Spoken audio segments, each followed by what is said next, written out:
Hello friends, तो हमने अभी प्राइस इलास्टिसिटी ऑफ डिमांड समझ लिया।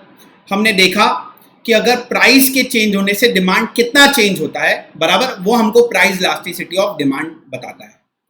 अब हमको आज जो टॉपिक पढ़ना है वो पढ़ना है factors affecting price elasticity of demand. आज का हमारा जो टॉपिक है वो है factors affecting price elasticity of demand. अब ये क्या है factors affecting price elasticity of demand? Factors affecting price elasticity of demand में आपको यह देखना है कि प्राइस के चेंज होने से डिमांड चेंज होगा या नहीं होगा।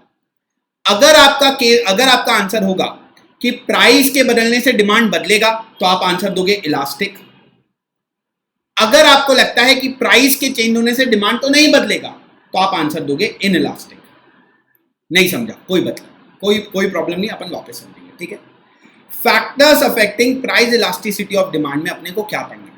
Factors affecting price elasticity of demand में मैं आपको गुड्स के नाम दूंगा, ठीक है। मैं आपको गुड्स या कमोडिटीज के नाम दूंगा। आपको सिर्फ इतना दिमाग लगाना है कि वो जो गुड या कमोडिटी मैंने आपको दी है एग्जाम्पल के तौर पर, है ना, अगर प्राइस के चेंज होने से उन गुड्स या कमोडिटी की डिमांड बदलती होगी तो आपका आंसर होगा इलास्टिक। अगर आपको लगता है नहीं सर, प्राइस के बदलने से गुड्स या कमोडिटीज की डिमांड बदलेगी नहीं, तो आपका आंसर होगा इनइलास्टिक। करते हैं अपन, आपको धीरे धीरे जैसे जैसे आप ये वीडियो आगे देखते जाएंगे तो आपको समझता चला जाएगा। क्लियर? चलिए, let's start factors affecting price elasticity of demand. पहला जो है नेचर ऑफ कमोडिटी, पहला जो है वो क्या है? Nature of commodity. चलिए देखते हैं नेचर ऑफ कमोडिटी। सबसे पहले अपन बात कर रहे हैं पेरिशेबल गुड्स की। किसकी बात कर रहे हैं? Perishable goods. पेरिशेबल गुड्स मतलब जो जल्दी खराब हो जाते हैं। पेरिशेबल गुड्स मतलब जो जल्दी खराब हो जाते हैं। आप मुझे बताओ, पेरिशेबल गुड्स मान लीजिए सस्ते हो गए तो क्या आप ज्यादा खरीदोगे? For example tomato. टोमेटो मान लो 1 रुपए किलो मिलने लगा। आपने बोला यार 1 रुपए किलो मिल रहा है, चलो 20 किलो खरीद लेते हैं। करोगे क्या? नहीं भाई, भले ही पेरिशेबल गुड्स की प्राइस कम हो गई, अगर आपने डिमांड ज्यादा करी तो घर में लेकर तो खराब हो जाएगा ना। मतलब पेरिशेबल गुड्स की प्राइस चेंज होने के बाद भी लोग ज्यादा नहीं खरीदेंगे क्योंकि वो खराब हो जाते हैं। तो ऐसे गुड्स में इलास्टिसिटी कैसी हुई? इलास्टिक या इनइलास्टिक? पेरिशेबल गुड्स की प्राइस बदलने के बाद क्या आप ज्यादा खरीदोगे पेरिशेबल गुड्स को? बिल्कुल नहीं खरीदोगे। टोमेटो 1 रुपए किलो मिलने लगा, 1 रुपए किलो मिलने लगा तो आप क्या 50 किलो खरीद के ले आओगे? 50 रुपए में क्या रे सस्ता मिल रहा है, चलो ज्यादा खरीद लो। 50 किलो खरीद के ले आओगे तो घर में तो खराब हो जाएगा। तो पेरिशेबल गुड्स में ऐसा होता है कि अगर प्राइस कम भी होती है तो भी आप उसको ज्यादा नहीं खरीदते, मतलब उसकी डिमांड चेंज नहीं करते। मतलब क्या हो गया? इनइलास्टिक हो गया, इनइलास्टिक डिमांड। लेकिन let's talk about luxury goods. Luxury goods मतलब डायमंड। डायमंड सस्ता हो गया, ज्यादा खरीद लोगे? डायमंड सस्ता हो गया, ज्यादा खरीद लोगे? बिल्कुल खरीदोगे। लग्जरी बहुत टाइम तक चलेगा। तो अगर लग्जरी गुड्स की प्राइस चेंज होती है तो डिमांड बदलती है। मतलब कैसा हो गया? इलास्टिक डिमांड हो गया। तो बस आपको यहां वो ही करना है, आपको देखना है प्राइस के चेंज होने से डिमांड बदलेगी या नहीं बदलेगी। अगर आपको लगता है प्राइस के चेंज होने से डिमांड नहीं बदलेगी, प्राइस के चेंज होने से डिमांड नहीं बदलेगी तो इनइलास्टिक। अगर आपको लगता है प्राइस के चेंज होने से डिमांड बदलेगी तो elastic. Clear? Second, availability of substitute. मान लीजिए आप जो प्रोडक्ट मार्केट में खरीदने गए उसका सब्सटीट्यूट अवेलेबल है, उसका सब्सटीट्यूट अवेलेबल है। Example Pepsi.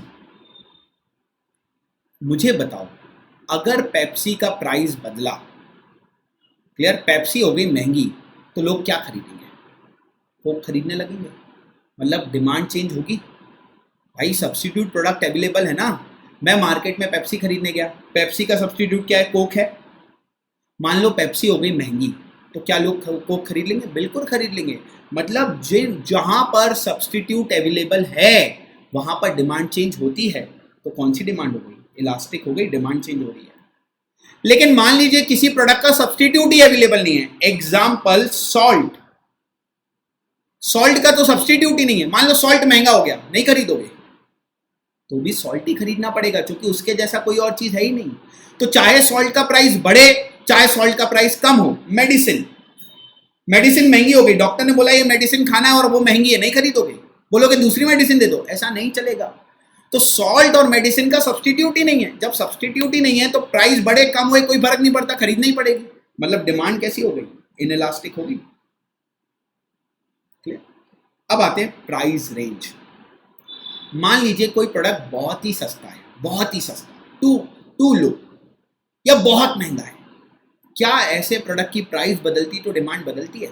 मान लीजिए कोई चीज 1 रुपए की आती है, वो प्राइस हो गई 1.5 रुपए, 1 रुपए की जगह 1.5 रुपए की मिलने लगी, क्या आप वो उसको नहीं खरीदोगे? सर वो इतना सस्ता है कि अगर थोड़ा महंगा भी हो जाए तो भी कोई फर्क नहीं पड़ता।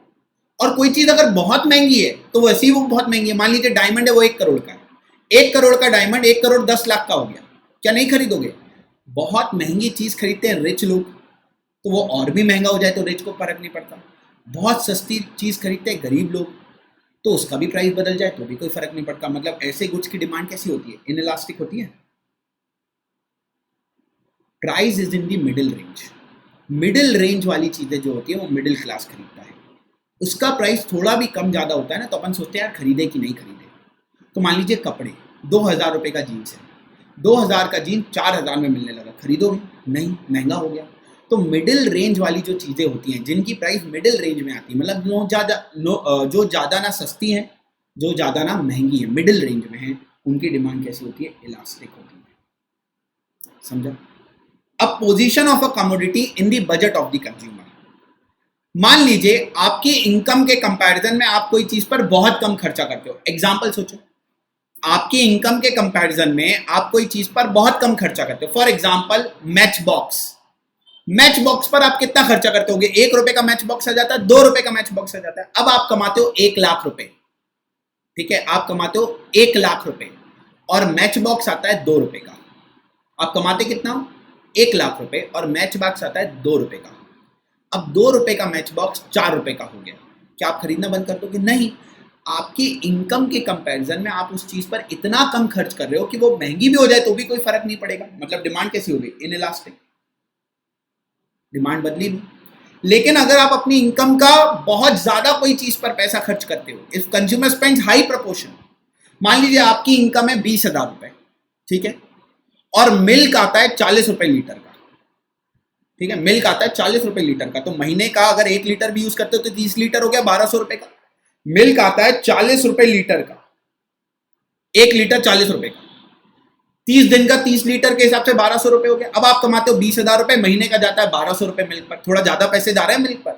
अब मिल्क हो गया महंगा, तो आप सोचोगे ना यार थोड़ा मिल्क कम लेना शुरू कर दें, क्योंकि अपनी बहुत इनकम खर्च हो रही है उस पर। मतलब डिमांड कैसी होगी? इलास्टिक। आपने डिमांड चेंज कर दी प्राइस के चेंज होने से, ठीक। आगे हैबिट। अब मान लीजिए कोई स्मोकर है, उसकी स्मोक करने की हैबिट है और सिगरेट महंगी हो गई, क्या वो स्मोक करना बंद कर देगा कि यार सिगरेट महंगी हो गई अब नहीं पीता हूं? अगर आपकी कोई चीज हैबिट में है और वो महंगी भी हो जाए तो भी आप उसकी डिमांड बदलते नहीं हो, तो डिमांड बदलते नहीं हो मतलब डिमांड कैसी हो गई? इनइलास्टिक हो गई। अब आते हैं कंज्यूमर इनकम। जो कंज्यूमर की बहुत ज्यादा इनकम होती है, मान लीजिए कोई कंज्यूमर 10 लाख रुपए महीने का कमाता है, तो कोई चीज महंगी होने से उसको कोई फर्क पड़ेगा? नहीं फर्क पड़ेगा, क्योंकि वो इतना पैसा कमाता है कि कोई चीज की अगर प्राइस बढ़ भी जाए तो भी उसको कोई फर्क नहीं पड़ रहा। मतलब ऐसे लोग जो बहुत पैसा कमाते हैं उनकी डिमांड बदलती नहीं है, तो कैसी डिमांड हो गई? इनइलास्टिक। लेकिन जो गरीब आदमी है, मान लीजिए कोई आदमी 10,000 रुपए महीना कमाता है और कोई चीज महंगी हो गई, वो खरीदेगा नहीं, क्योंकि उसकी इनकम कम है, वो बोलेगा बाद में खरीद लूंगा, अभी बहुत महंगी है। मतलब उसने डिमांड चेंज कर दी, तो कैसी डिमांड हो गई? इलास्टिक। अब आते हैं ड्यूरेबिलिटी ऑफ द कमोडिटी। कोई चीज ड्यूरेबल है, एग्जांपल ले लीजिए एसी। ड्यूरेबल मतलब बहुत लंबे समय तक चलता है। आपने एक बार एसी लगाया, एसी हो गया, रेफ्रिजरेटर,